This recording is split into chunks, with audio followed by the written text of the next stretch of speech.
राहुल त्रिपाठी जी। राधे राधे महाराज जी। राधे राधे महाराज जी।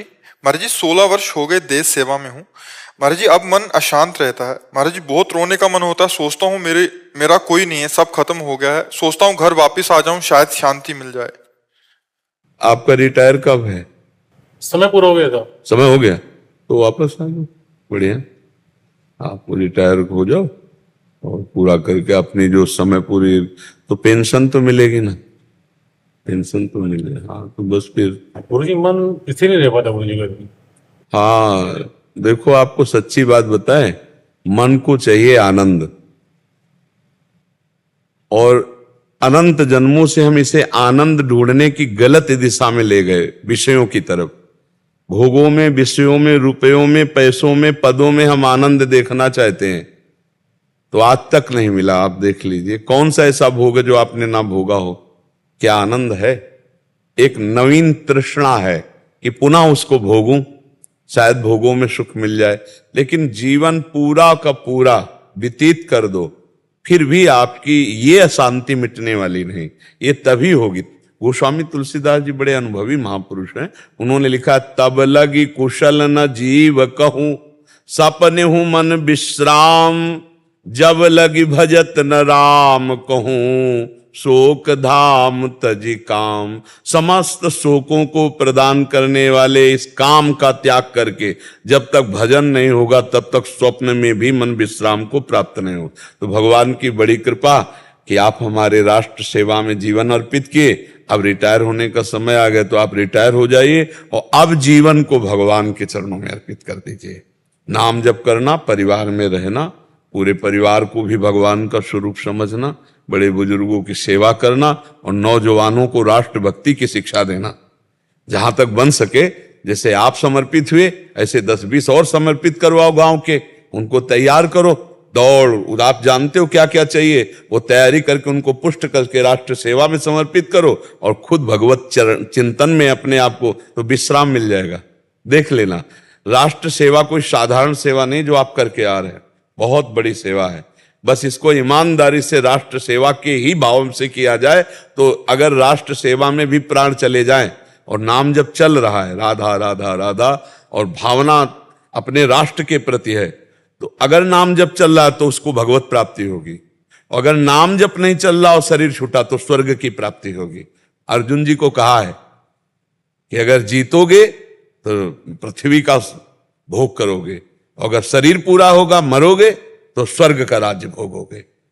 लेकिन अगर भगवान का भजन हो गया तो स्वर्ग से भी ऊंचे भगवान के धाम को, भगवान की प्राप्ति होगी। तो आपका बढ़िया कृपा रही कि अभी शरीर सुरक्षित है, तो उसको आप घर वालों की सेवा सुख में लगाओ, और नाम जप करते हुए भगवान की प्राप्ति, और गांव में रहते हुए 2-4-10 लड़के तैयार करके जवान भारत की सेवा में भेज दो, तो मन को बहुत बढ़िया सुख मिल जाएगा, शांति मिल जाएगी।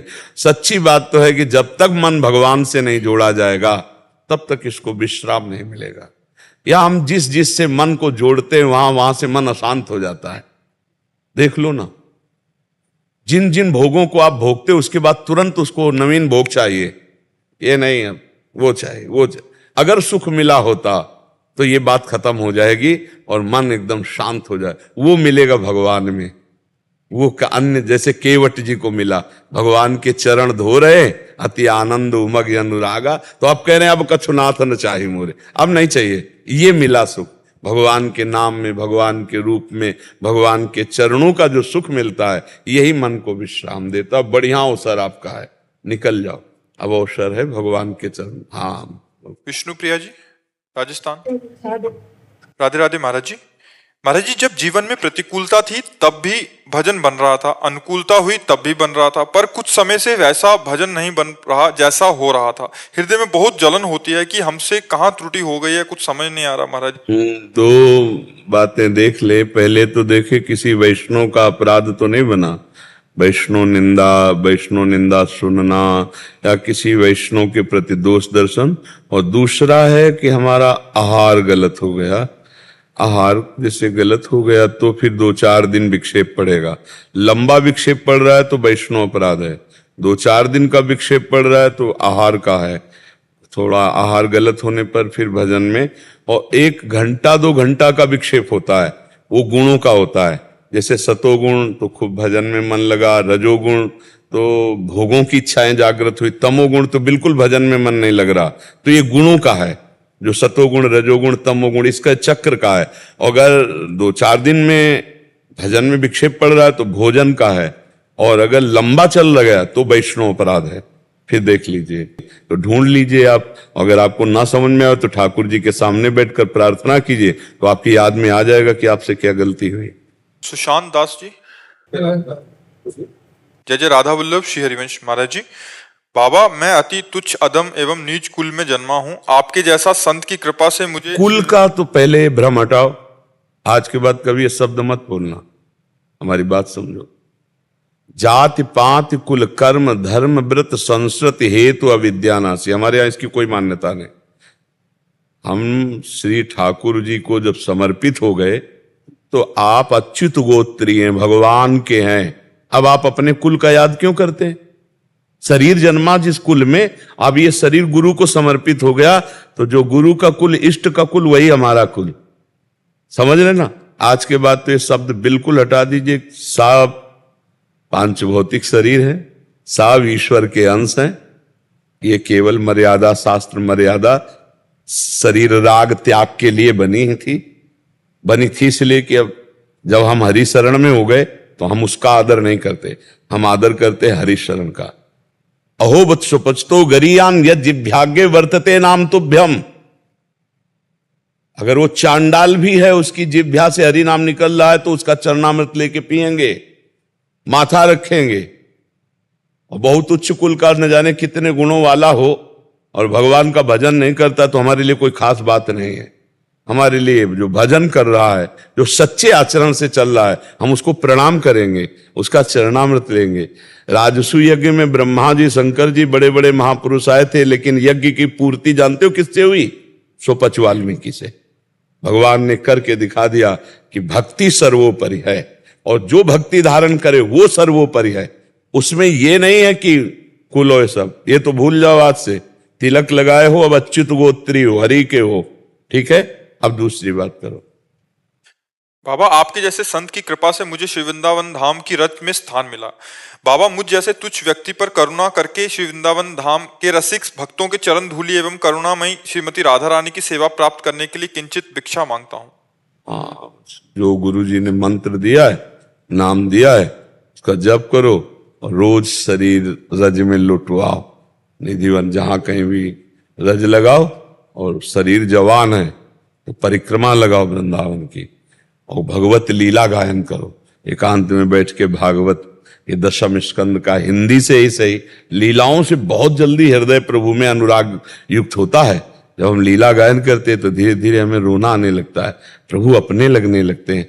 प्रभु की बात सुनकर, महिमा सुनकर रोमांच होता है। उनकी दयालुता देख करके हृदय में समर्पण का भाव आता है। इतने दयालु कि पूतना जहर पिलाने आ रही है और उसे परम पद दे रहे हैं। कितने मेरे कृपालु भगवान हैं। भगवान की कृपा, भगवान की महिमा सुन सुनकर हृदय द्रवित होने लगता है, तब रोना आने लगता है। अपने आप प्रेम लाज, इस रज में प्रेम छुपा हुआ है।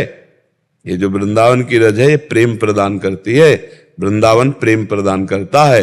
वृंदावन का प्रेम कैसे जाने कि अब हमारे हृदय में प्रेम उत्पन्न होने का योग बन रहा है? जब भगवत प्रेमी महात्माओं का संग मिल जाए तो प्रेम, ये जो रोग फैलने वाला होता है ना, ये प्रेम ऐसा रोग है। तो ऐसा ही ये प्रेम का रोग है। प्रेमी छू जाए, उसकी जूठन मिल जाए, उसकी चरण रज मिल जाए, तो ये वृंदावन प्रेमियों की चरण रज है। बड़े बड़े प्रेमियों के आंसुओं से भींगी हुई रज है। या कोई विरह में रोया, कोई आनंद संयोग में रोया, तो धाम है ना। और महापुरुषों की चरण, तो इस रज में लुटो, खूब नाम जप करो। और अभी जवान हो, विरक्त वेश है, तो माधुकरी पर ध्यान दो। ब्रजवासियों के दरवाजे में जाकर के 5 घरों से एक एक रोटी मांग लो। 5 रोटी मिल गई, आराम से उसे पा लो। भजन करना है तो इनके इन प्रकारेण शरीर को भगवान के चरणों में समर्पित करना है। यही अहम हमें भजन से दूर करता है। शरीर का पोषण, शरीर की सुख सुविधा अब हरि के सहारे है। तो उस जीवन में क्या होता? समर्पण आता है। कोई से एक सेव दे दिया तो बड़ा भगवान कितने कृपालु, देखो आज सेव दिया। नहीं, एक इतना कोई गुड़ दे दिया ना, भगवान कितना प्यार करते हैं, देखो गुड़ मिल गया, एक रोटी, एक चीज, जो चीज मिले भगवान की कृपा समझ में आती थी। और जब सुविधा हो जाती है तो कृपा समझ में नहीं आती, अपना गुण समझ में आता है, अपना प्रभाव समझ में आता है। इसीलिए सम्मानम कल्याति घोर गरलम नीचापमानम सुधा, श्री राधा मुरलीधरो भज सके वृंदावन मात्यज। हे सखे, हे मित्र, वृंदावन को मत छोड़ना, सम्मान को विष के समान समझो और राधा माधव के लिए अपमान सहना सीखो। अगर नीच पुरुष अपमान कर दे तो अमृत के समान समझो और सदैव भजन करो, भगवत प्रेम प्राप्त हो जाएगा। बस यहां शांत रहने की आवश्यकता है और छोटे बनने की आवश्यकता है। वृंदावन यह भी दिवस है, तजके सब अभिमान और तृणते नीचो आपको, जाने सोई जान। जो वृंदावन में सबसे अपना नीच होकर के भाव रखा कि मैं सबसे नीच हूं, वाणी में तो आपने बोला ही, ये हृदय में जब आ जाए कि मैं सबसे नीच हूं, कहने की जरूरत नहीं होती, कहने से शब्द हल्का हो जाता है, कहने की तो जरूरत नहीं है। दैवो तो वैष्णो दैन्यता में आता है, हम अधम है तुच्छ, खास बात कहना नहीं, हम बिल्कुल ना बोलें, लेकिन अंदर बैठा हुआ कि मैं अधम हूं, तुच्छ हूं, अगर कुछ है तो मेरे गुरुदेव की कृपा है, मेरे लाडले ठाकुर की कृपा है। ऐसे भाव से अगर वृंदावन रहे तो बहुत जल्दी वृंदावन कृपा कर देता है। वृंदावन इह भी दिवस है, तज के सब अभिमान, तृणते नीचो आपको, जाने सोई जान। सो तो कृपा है, खूब नाम जप करो, माधु करी पाओ और प्रभु के भरोसे में रहो और बस गलत आचरण मत करो।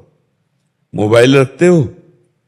हाँ, बहुत बड़ा शत्रु है मोबाइल, अगर हम उससे गलत प्रयोग करने लगे, क्योंकि साधक का मन बड़ा चंचल होता है, कोई सिद्ध पुरुष तो हो नहीं गया, तो कभी कभी एकांत में विषय दर्शन की लालसा जागृत हो जाती। तो विषय दर्शन किया तो विषय संयोग की लालसा, जो हम देखते हैं सुनते हैं वही मनन होता है, वही क्रिया में आता है। ध्याये तो विषयान पुंसाद संगास तेषुप जायते, संगास संजायते कामा। जब हम विषय का चिंतन करते हैं तो हमारे अंदर काम जागृत हो जाता है। इससे बचना, मोबाइल से गंदी बात कभी ना देखना। देखते हो क्या कभी? है वो टच वाला है क्या? भैया है तो बहुत टच वाला है, तो बहुत खतरनाक है उससे। हाँ, सुनना पड़ता है ना। सत्संग तो ठीक है, लेकिन कुसंग भी उसमें बहुत जोर का है। हम तो जिंदगी में गुरु कृपा से जिंदगी में नहीं रखा हो, ना आज तक है और ना कभी जिंदगी में रहेगा। इसलिए मोबाइल से बचो बच्चा, मतलब रखो, हम ये नहीं कह रहे कि ना रखो। आजकल हमें लगता है कि जीवन ही मोबाइल हो गया है, नहीं हो गया है। मोबाइल छीन लो मतलब प्राण निकल गए। आजकल के बच्चे ऐसे कि मोबाइल हटा दे तो मतलब कुछ रह ही नहीं गया जीवन में, इतना अस्तित्व मोबाइल का। और जब जिसको देखो तो लगे रहता, पता नहीं कौन सी घड़ी तो उसमें चलती रहती। और आए हैं हरिभजन को, औटेला कपास बड़ी विचित्र। अच्छा, हरिभजन कैसे होता है? चित्त वृत्ति को अंतर में भगवान में लगाना। अब हम मन लगाना चाहते हैं राधा राधा और कुण्य से बजाओ, किसका मैसेज आया, किसका? अब वो चित्त वृत्ति बाहर होगी कि नहीं होगी? तो आपके पास नंबर आते हैं किसी के मोबाइल फोन? घर से गुरु जी का घर से आता है, गुरु जी का आता है। उसे भगवान की कृपा से घर परिवार से तो अलग हो यार, अगर विरक्त वेश में आए हो। अगर घर परिवार से मोबाइल से संबंध रहा तो हमें लगता है ठीक नहीं है। क्यों? हाँ, मतलब कच्चाई मत रखो। यदि सच्चाई से चलना चाहते हो, विरक्त भाव में चलना चाहते हो, तो फिर 20 वर्ष परिवार के सदस्यों ने जाना नहीं कि प्रेमानंद जिंदा है कि मर गए, किसी ने जाना नहीं। अगर जान पाए तो यहां जब वृंदावन में प्रकाश हुआ ना ये लीला का, कि भाई अब तो वो जान पाए कि हाँ वृंदावन में है और जिंदा है। गंगा के किनारे जब भ्रमण, तो कभी कुछ संपर्क का सूत्र ही नहीं है, तो किसी को ये नहीं पता था कि जिंदा। और ये हमें नहीं पता हुआ कि कब माँ मर गई, कब पिता मर गए, कब कौन, किसी से कोई संपर्क नहीं, कोई संपर्क नहीं। कभी दोबारा जहां से निकले वहां से कोई अब जब हरि के लिए निकले तो इसीलिए कहा, अभी समझ नहीं पा रहे हो, अच्युत गोत्र है, हम भगवान के जन है और जितने भगत हैं हमारा परिवार है, दूसरा नहीं। जाके प्रिय राम वैदेही तजिए ताहि कोटि बैरी सम जद्यप परम सने। हम निकल पड़े तो जननी जनक बंद सुत दारा, तन धन धाम सुहृद परिवारा, सबकी ममता ताग बटोरी, मम पद मन ही बांध बरडोरी। ठीक है, अच्छे से चलो, मोबाइल को थोड़ा सावधान रखो, ज्यादा संपर्क सूत्र मत रखो, तभी भजन में चल पाओगे, नहीं तो फिर नहीं चल पाओगे बच्चा। फिर तो डुप्लीकेट जीवन हो जाएगा, पक्का समझो। और माया असली बनने नहीं देती, माया का काम है, वो दुमही चाल चलती है, दुमही चाल। दोनों तरफ से कि हम भगवान के भी हैं, परिवार के भी हैं। अब जरा से कैसे हो, हम तुमको बताएंगे हम कैसे हैं, हमारे हरि जानेंगे कैसे हैं, हमारे गुरुदेव जाने कैसे हैं, किसी से कोई संपर्क नहीं। हम बच्चा भेज रहे हैं 5,000 रुपए, और घर के 5,000 रुपए का प्रयोग किया कि वैराग्य की बात छोड़ दो, मतलब खत्म। हरि से पोषित और घर से पोषित, ये बहुत अंतर हो गया, और आजकल प्राय ऐसे ही हो रहा है। हरि से वैराग्य तभी लो जब हरि के भरोसे हो जाओ। वो भूखे रखे तो, वो छके रखे तो, वो महलों में रखे तो, वो झोपड़ी में रखे तो। साधुओं का एक होता है कि कभी घी घना, कभी मुट्ठी भर चला, कभी वो भी न बना। ये घर से संपर्क करने पर नहीं रहता, ये भगवान से संपर्क करने पर रहता है। तो वैराग्य की रक्षा के लिए सावधानी बरतो, जैसा वैराग्य का नियम है। नहीं तो फिर त्रुटि हो जाएगी, फिर मतलब आनंद नहीं आएगा, जो निखार आना चाहिए वो निखार नहीं आएगा। महाराज जी ने प्रश्न किया है कि जीव का अहंकार की वजह से आपका तो क्या, आप तो अपने लिए कह के, पर संतों का प्रश्न प्राय जगत के लिए होता है कि अहंकार के कारण जीव का समर्पण नहीं हो पाता भगवान के चरणों में, और ये अहंकार अनंत जन्मों से भटकाता चला आ रहा है। जन्म मरण का चक्र इसी अहंकार से, संस्कृति मूल शूल प्रद नाना, सकल शोकदायक अभिमाना। जब तक ये अभिमान रहता है देह भाव का, मैं पुरुष, मैं स्त्री, या मैं विद्वान, या मैं संत, या मैं त्यागी, या मैं भजनानंदी, मैं के आगे कुछ भी लगता है उसे अभिमान कहते हैं। और केवल जो मैं है वो शुद्ध ब्रह्ममय है, जो मैं है वो ब्रह्ममय है। और मैं के आगे जो कुछ लगता है, जैसे मैं धनवान, मैं विद्वान, ये अहंकार है, ये गर्व है, और ये पतन का कारण है। यही हमें भगवत साक्षात्कार नहीं होने दे रहा। और हम कई बार सत्संग में कहा है कि इस अहंकार का नाश सदगुरुदेव और भगवत प्रेमी महात्माओं के सानिध्य से होता है। जब हमको, जैसे देहाती भाषा में कहते हैं ना कि ऊंट जब पहाड़ के नीचे जाता है तब उसको समझ में आता है कि हम कुछ लंबे हैं ही नहीं, हमसे लंबा बहुत पहाड़ है। तो जब महाभागवतों के चरित्र देखते हैं, बड़े महापुरुषों के, कि इनके आगे हमारी क्या सामर्थ्य है, ये तो कितना भजन करने वाले, कितने तेजस्वी, कितने तपस्वी, कितने भगवत अनुरागी, तो हमारा अहंकार नष्ट हो रहा। दूसरी बात ये होती है कि जैसे हम दर्पण में देखते हैं तो हमें असली चेहरा अपना दिखाई देता है, ऐसे हम जब सत्संग में होते तो हमें पता लगता है हम हैं क्या। अब हम अहंकार पर विचार करें बैठकर कि अहंकार करने योग्य हमारे पास है क्या। जैसे विचार किया जाए बैठ के, अहंकार किस बात के लिए आप करोगे कि आपका अहंकार पुष्ट हो, क्या है आपका? आपके चाहने से शरीर नहीं बना है, नहीं। आप मान लो चाहते तो और बढ़िया सुंदर चाहते, ऐसा क्यों चाहते? आपकी चाहत के अनुसार शरीर नहीं बना, इसका मतलब शरीर किसी ने बनाया है, आपके कर्म के अनुसार किसी ने शरीर आपको दिया है। ये पोशाक है आत्मा की, ये आत्मा की पोशाक है, मैं नहीं है।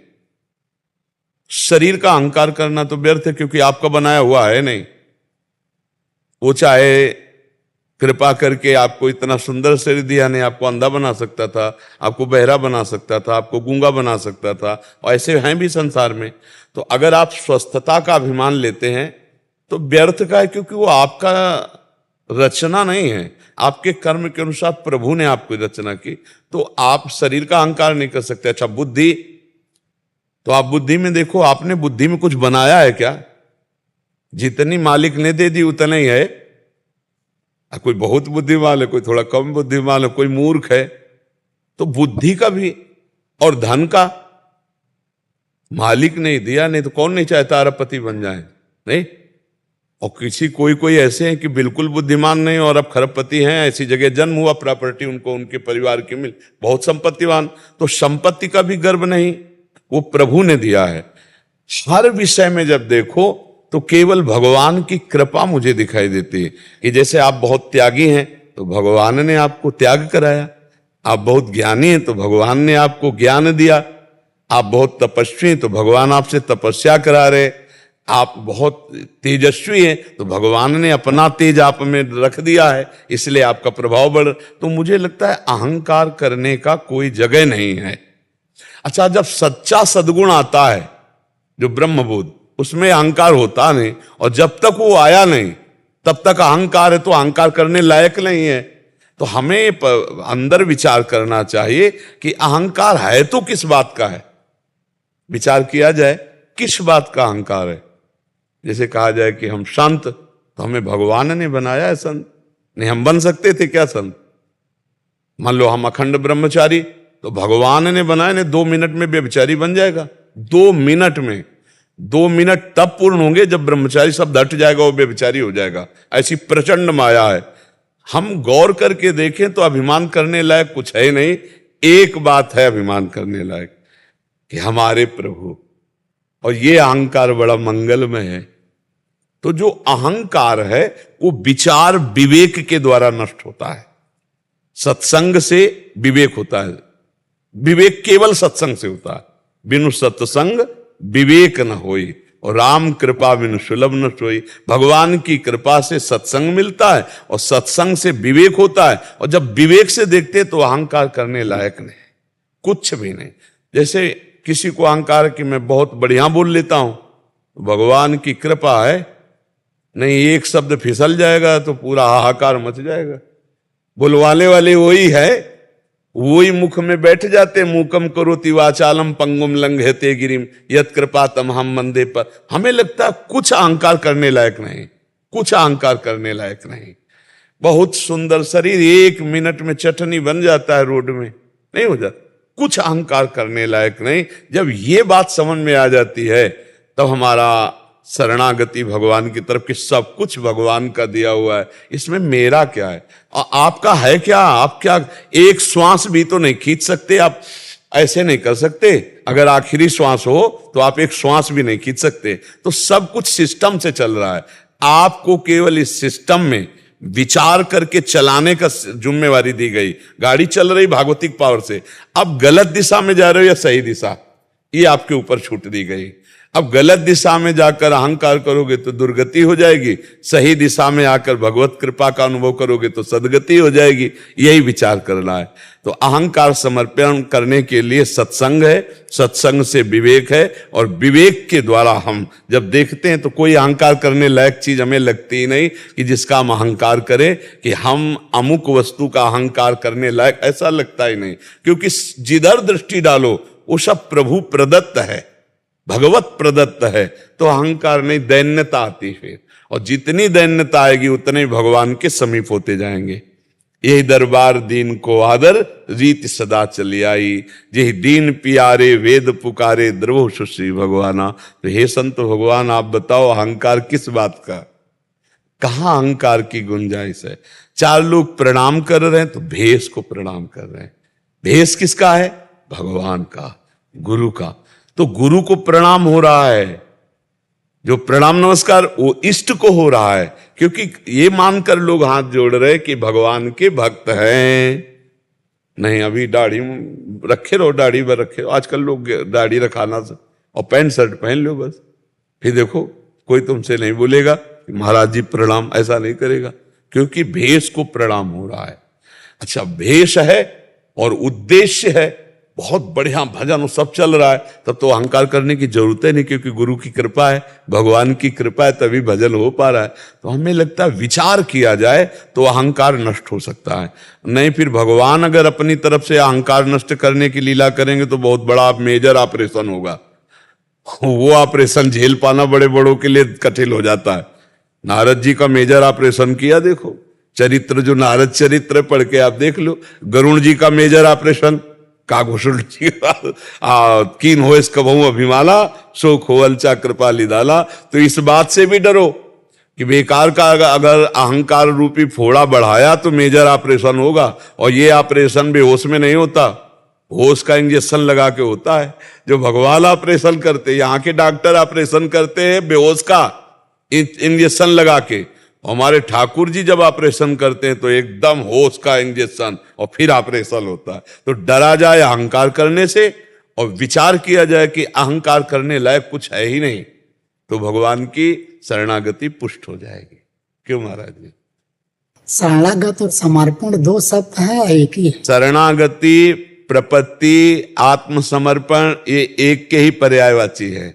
जैसे जल, वारी, तोय, नीर उसी एक पानी के हैं, तो वही शरणागति कहा जाता है, वही आत्मसमर्पण कहा जाता है। जो नौधा भक्ति का आखिरी है ना, आत्मसमर्पण। शुद्ध शरणागति का है तनु वांग मनोभिरमले सोहम तो विवासिता, शरीर, मन, वाणी और अहम से पूर्ण रूप से भगवान को समर्पित हो जाना। तो आत्मसमर्पण हुआ ना, आत्मसमर्पण का मतलब भगवान को पूर्ण समर्पित शरणागति हो जाना। प्रपत्ति का मतलब पूर्ण भगवान की शरण में हो जाना।